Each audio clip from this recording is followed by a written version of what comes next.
Yes, bakunzi ba Stand TV Worldwide, ni Francine Niyonsaba uyu munsi yandikishije amateka adasanzwe mu Burundi ndetse no kwisi yose, aho yakiriwe nk'umwamikazi ku kibuga c'indege ca Melchior Ndadaye mu gisagara ca Bujumbura.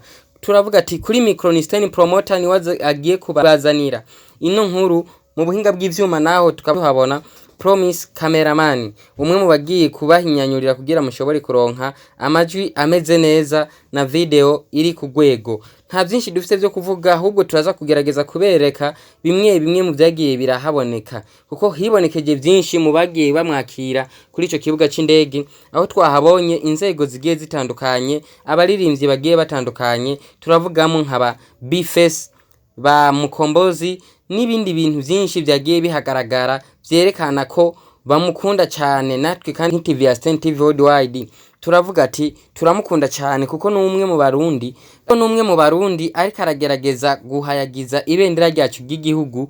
N'umwe mu Barundi twavuga ati umurundi kazi wa mbere kwisi yose yandikishije amateka yo gutsindira ubushimwe bwinshi bugiye butandukanye, aho no mukururuka ku kibuga c'indege yeje abufise mu maboko abyereka Abarundi, avuga ati ivyo mwabonye ntiyari photocopy, ngubu bushimwe ndabo bazaniye. Reka ntitubarambire, ahubwo reka tubahe video muyirabire muhereye ku ntango uko ibirori vyagiye bikurikirana.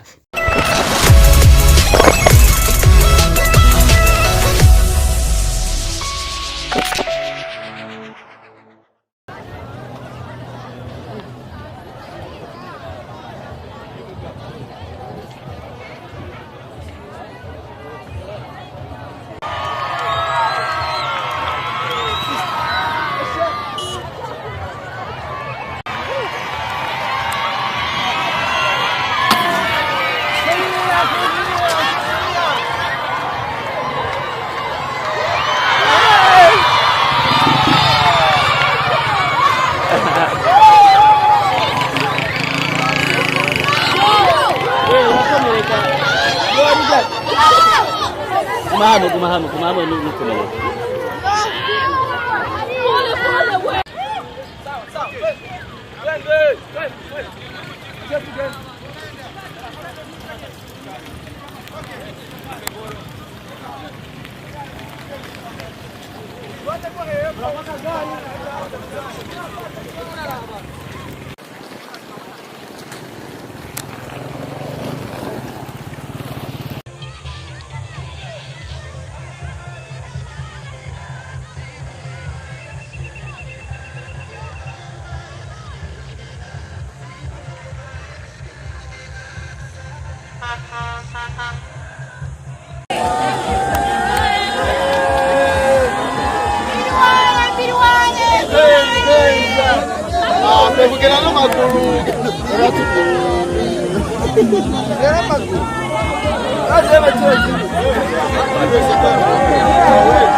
Pode washa micro.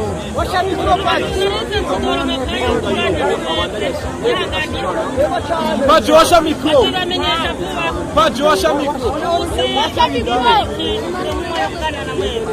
Kandi mwarakoze kunyihanganira abantu mwamba kibazo byinshi ndumwe ko bibisha. Urakoze urumwe wumva gutera ko tudeka. Pode wumva gutera umuntu. Najyo bose najyo cyane. Kuganari igikombe cyane. Ikore karimwe. Numugisha.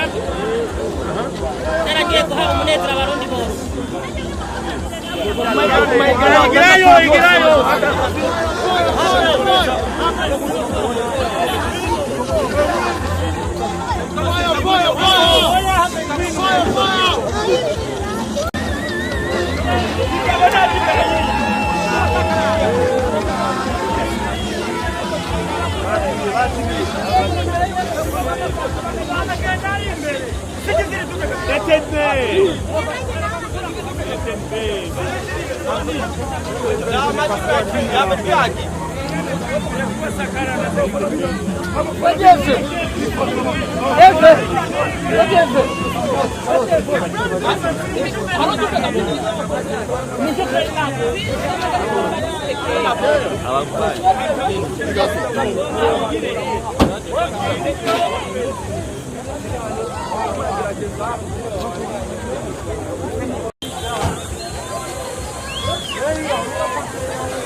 Oh ya, ulah kira itu bisa apa?